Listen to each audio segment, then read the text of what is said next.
lot of people, we're going to be buying some supplement of some kind to feed our cattle out on the farm, whether that's, something as simple as mineral that we keep out, to buying lick tubs or range cubes, or even individual commodities themselves. And we really want to try to bring some education to you all that will help you make more informed decisions the next time that you go to purchase some of these feed resources that might be at your availability.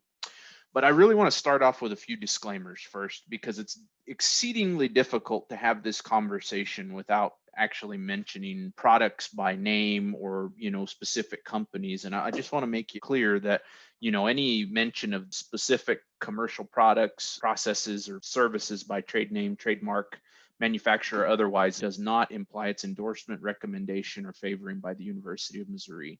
And everything that I say over the rest of this presentation are the views and opinions of myself, and they're not necessarily reflective of those of the University of Missouri. So we're not endorsing these products as we kind of talk about them. Okay, so let's go ahead and dive in and just open up a feed tag and take it from the top there. This is an example of a feed tag that I got off of the internet. As you can see here, it's got a name, it's got a purpose, guaranteed analysis, ingredients, feeding directions, and then cautions. And so what we're going to do is just tear these apart one by one and go through them, and also highlight some of the limitations and shortcomings of the feed tags. Just for a little quick context though, understand that the feed tags are clearly defined as to what needs to be on a feed tag by the American Association of Feed Control Officials. And those bold titles are the requirements that are listed by AFCO for what should be on a feed tag, okay? So let's look at the first two. The purpose: feed to newly weaned and preconditioning cattle. So, this purpose is really a fairly subjective description of what the feed company intends for the product to be used as. It could say feed to newly weaned and preconditioning cattle. It could say feed to, beef cows fed low quality forage. It could say, any number of things, but it'll kind of lay the feeding scenario out. And then below that is the guaranteed analysis. We've got crude protein, crude fat, crude fiber, calcium, phosphorus, salt, potassium, and vitamin A. So those are the nutrients that are listed there, along with a percentage of each of those ingredients within the bag of feed.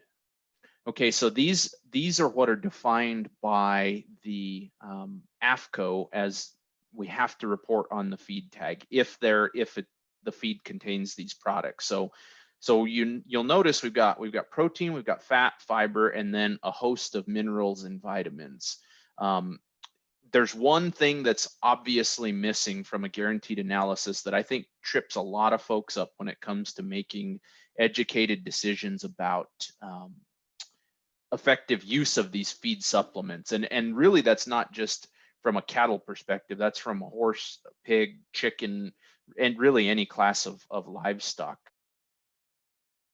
So the reason that energy is not listed on the guaranteed analysis is because we don't have a very quick and easy test for energy. And so we have to estimate energy based on some other factors. And that's the one piece that's missing. And I think the one piece that confuses more folks than just about anything else when it comes to reading a feed tag, okay? Now, if you don't have energy on the feed tag, which none of the feed tags do, you have some options. Now, a couple of these options work regardless of class of livestock that you're feeding. The other one is specific to cattle. So the very first option is actually a prediction equation that comes from the National Forage Testing Association. It actually comes from page 118 of their forage analysis procedures. This is a prediction equation for samples of grain mixes, basically, okay? And so this equation says that TDN, or total digestible nutrients, the percent TDN can be estimated based on the relationship between crude fiber in the feed and TDN. So 81 minus 0.6 times crude fiber percent will give you an estimate of the TDN of the feed. Okay. Another option that you can use is to have it sent to an analytical lab for analysis. And then the third option is to simply ask questions of the feed company who you've purchased feed from to understand how to use their product to feed the animals to your desired performance. Okay, and so let's go through an example of the TDN. So the slide before, and I didn't have it up very long, but the crude fiber that was on that tag was 10%, okay? And so a feed that's 10%, if you plug that into the equation above, you multiply it by 0.6, that's, you come up with 6 for what's in the parentheses. 81.41 minus 6 gives you 75.41. So this feed that we fed to preconditioned and weaned calves is approximately 75 TDN if you use that equation above. Now, please note that that equation is specific to grain mixes. It's not an equation that you should use if you're getting a hay test done. So the National Forage Testing Forage Analysis Procedures book has various equations to use for all kinds of different feedstuffs and even into specific species of forages, so that they try to be more accurate by sort of dropping samples of different species into different buckets and using different prediction equations. So this one again is specific to the grain mix, to the analysis of grain mixes. Now, part of the challenge with estimating energy, I said, was that we don't have an easy way of measuring it in the lab. The reason for that is that ruminants do they digest and utilize feed dramatically differently than we do, than other monogastric or single stomach livestock do. You know, ruminants' superpower, as I like to say it, is that we convert sunlight into steak. Okay, now our medium of exchange in converting sunlight into steak, though, is by and large forage or fiber. Fiber is indigestible in our gut and in a lot of other guts. Okay, and so when we have to work through fiber as our medium of exchange or our currency, when we're talking about, you know, nutrition and specifically energy for beef cattle, we know that over you know, hundreds of years of research, we know that there's a relationship between the energy content of the feed and the fiber in that feed, and that relationship is such that the greater the fiber concentration is in the feed, the lower the energy value is. Okay, so I pulled this slide or this picture, TDN estimates from different empirical equations off of the web this morning. I couldn't find a better one than this to really identify that relationship. Now, understand that these, there's 3 lines on there and they say Western, Pennsylvania, and Midwestern. So those refer to 3 different estimates used by analytical labs of the energy content of a forage based on the acid detergent fiber, or which is a fiber analysis commonly used by analytical labs. So there's each of these represents a different equation, and those equations give you slightly different numbers. And that, as you can see, there's a difference in the slope of the Pennsylvania equation versus the Western or the Midwestern. And I just point that out to highlight that we're talking in a relatively imprecise manner. So we make these empirical estimates, but they're not perfect. Okay, and so we're estimating energy based on the ADF content of the feed. Now, note that I used crude fiber in the previous slide, though, because crude fiber is required to be listed on feed tags, but acid detergent fiber is not. So the acid detergent fiber, the detergent fiber system, was created in the 1960s at Cornell University as sort of an improvement upon the crude fiber system, which has been around since the mid 19th century. It's a more accurate estimate of fiber, and we would use that by and large in the these analyses today, but you'll still see crude fiber. You can still use crude fiber. I just want to point out that if you're using crude fiber to predict energy, understand that you're getting in the ballpark, but you're not getting. You might not be quite be on the field. So it's a very imprecise estimate. The analytical labs, by using acid detergent fiber, will get you a little closer to the right number, but it's still, you know, I can't tell you with 100% certainty that it is absolutely the right number. Okay, so let's go through a couple of feeding scenarios now. We'll get to the other instructions here in a second, but I wanted to go through a couple of feeding scenarios to give you an idea of the relative quality of feed tags and how that might impact your bottom line. So this tag actually comes from an extension publication that's available on the web from the University of Florida. Anybody that would like to look at that, I highly recommend it. That is an excellent presentation and an excellent PowerPoint. I just had to borrow a couple of these feed tags because they were really nice examples. Okay, so this feed tag here, you'll notice it's called cattle feed, which is a really descriptive title. And the feeding directions say feed is needed to supplement nutritional intake. Along with that, there's only a list of crude protein, crude fat, and crude fiber, and then the ingredients. Okay, so you have no feeding instructions. It just says feed is needed. One of the important pieces of the better done tags is there's no information on the mineral. Okay, whether or not it has minerals. Now we know individual feed ingredients have mineral profiles of their own. It would have been nice for them to have analyzed the minerals in their feed that they were selling, so that you had an aggregate, you had an idea of how to use it. You know, in this case, there's obviously no energy that's listed here. You can estimate it using crude fiber there. The TDN estimate could be, you know, 72, it could be 80 to 82, depending on the method you use. So I'm encouraging you that if you see feed tags like this, to sort of stay away from a feed like this, just because of a lack of feeding instructions and really a lack of information as to what it is. If you look at the ingredients, we've got corn, oats, soybeans, alfalfa meal, molasses. You know, I suspect that this is a higher grain kind of concentrate mix that is intended to be used as an energy supplement. Another example here that I've got some concerns about based on the feed tag is that this one here, this cow ration 12, it just says 4 beef cattle on pasture. Not terribly descriptive as well. If you'll go down to the bottom though, you'll notice the feeding directions say feed cow ration 12, and that's got a red box about halfway down the screen. It says feed cow ration 12, free choice to beef cows on pasture.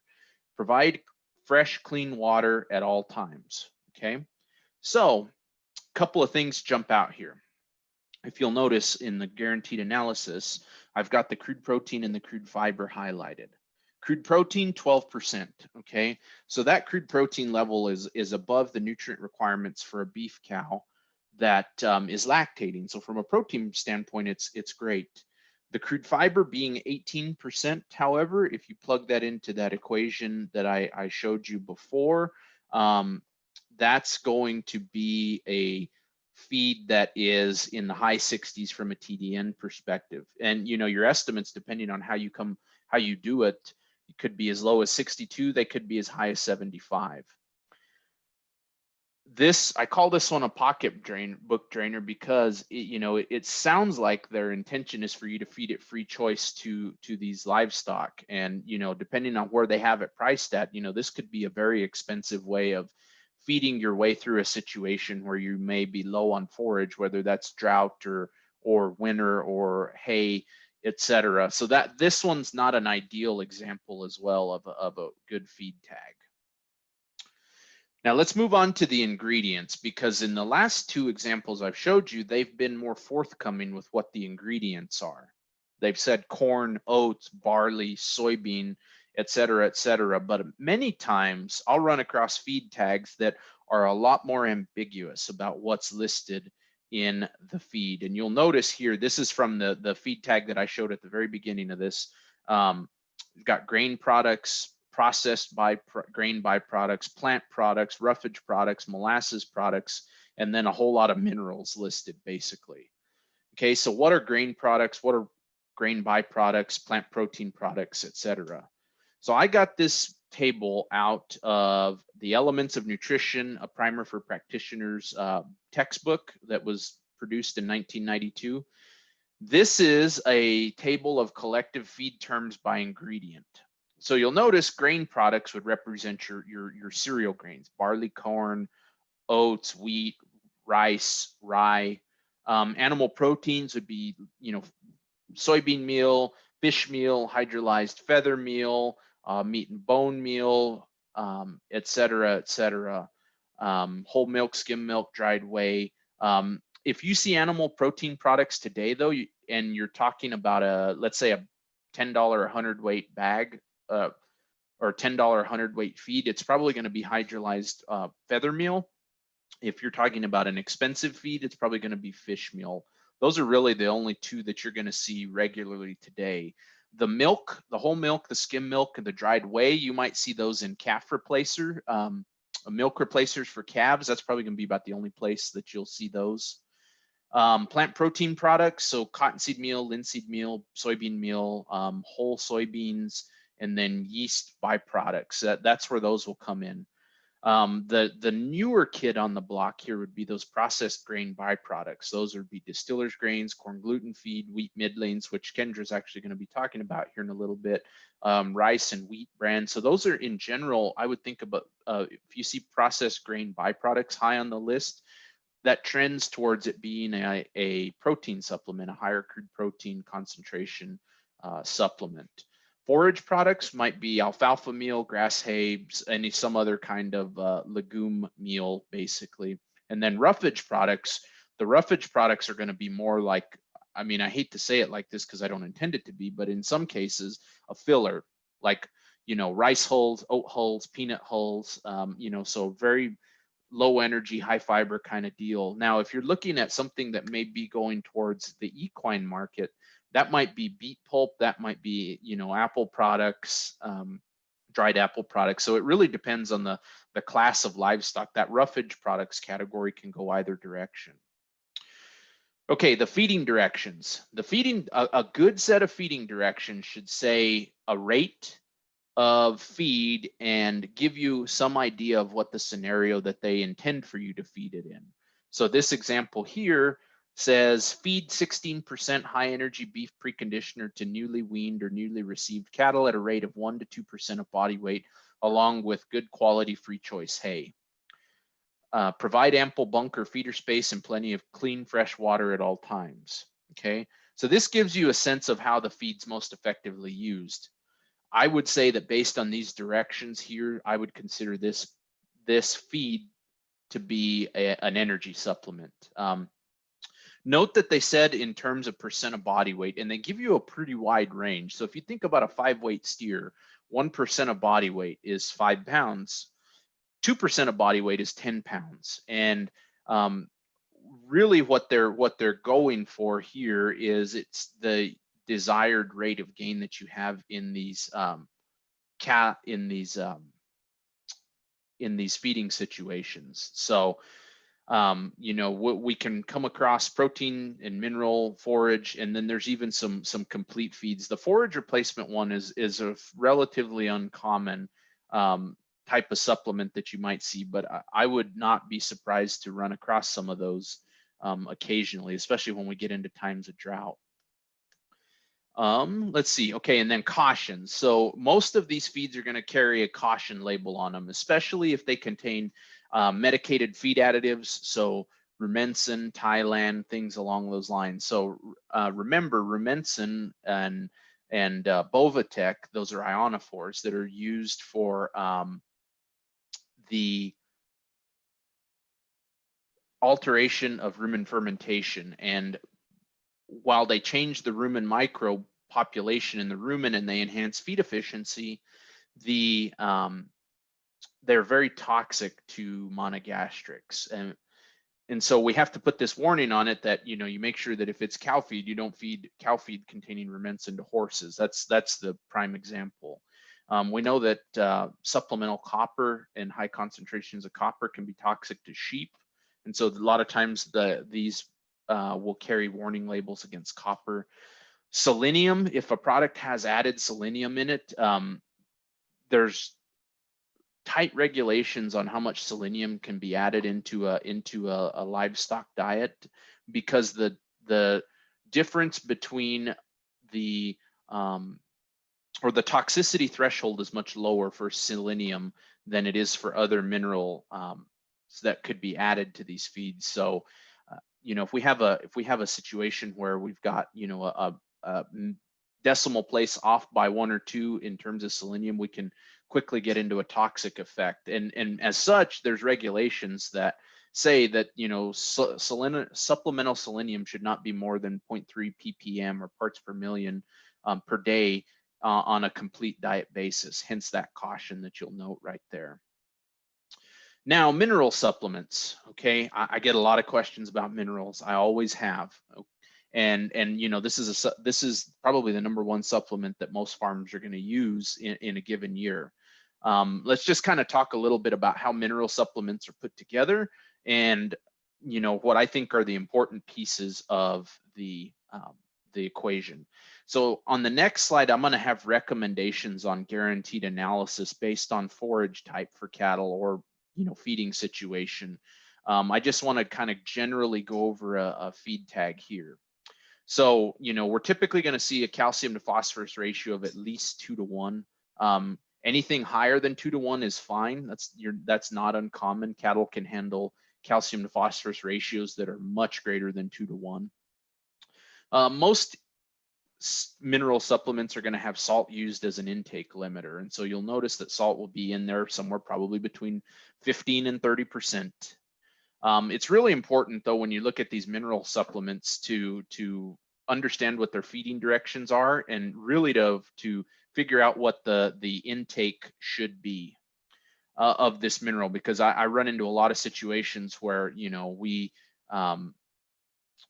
cattle will overconsume minerals relative to what the feeding directions are, and then we get into a situation where we really have to ask ourselves a tough question: are they eating those minerals for a specific reason because of a deficiency, and should we continue to feed the minerals to these cattle beyond what the feeding directions say?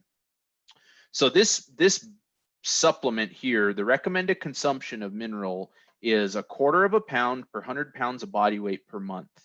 Now, I'm going to be honest here. I'm going to be openly critical. I think those instructions are intentional, or not intentionally. They are unnecessarily vague. They're unnecessarily vague, and you have to do a little bit of math to figure out what the actual daily mineral consumption should be.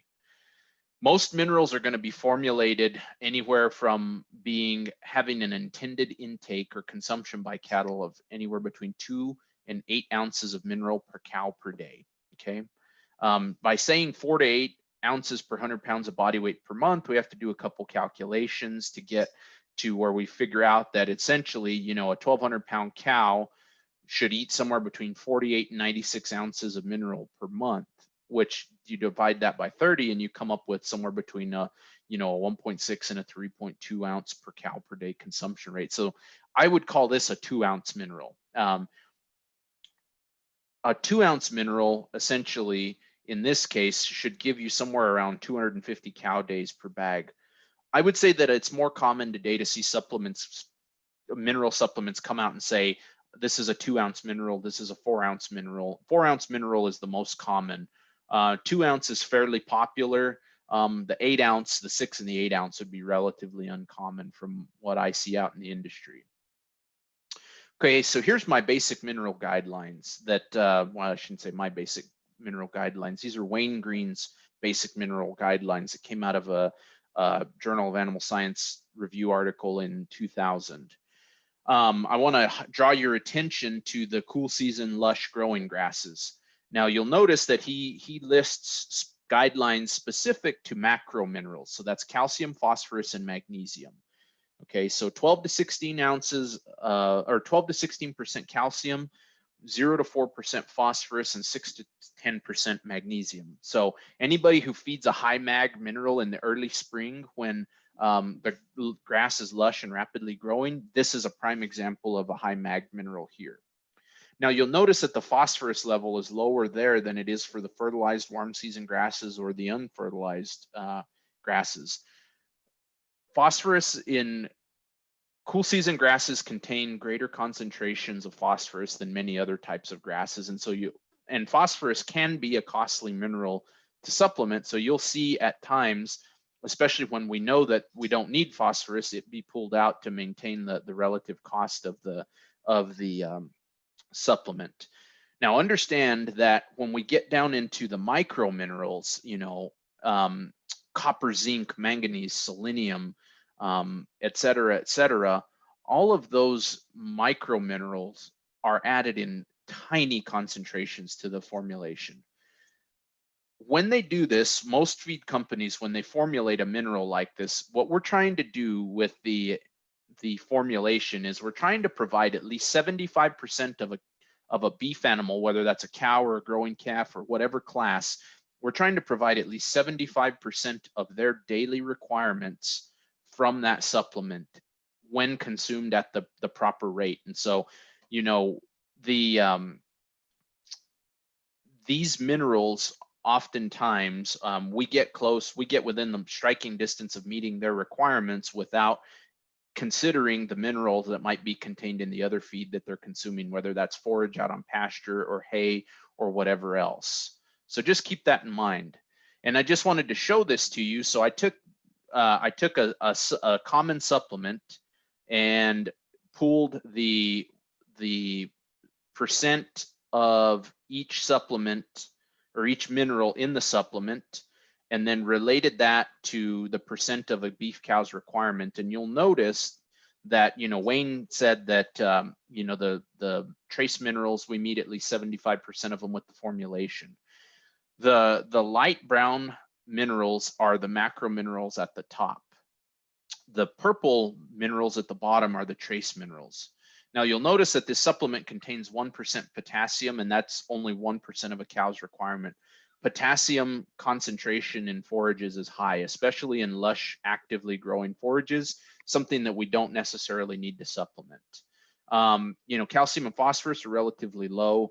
The salt, it's above the cow's requirement, but a lot of times the reason that it's in there is, one, that it's super safe. Cows can eat a whole lot of salt, and appetite will stop them from eating salt before meeting requirement or meeting a toxicity threshold or anything along those lines. And then you'll notice that the copper, cobalt, iodine, manganese, selenium, and zinc are all at least 60%. In fact, in most cases, above 80% of a beef cow's requirement.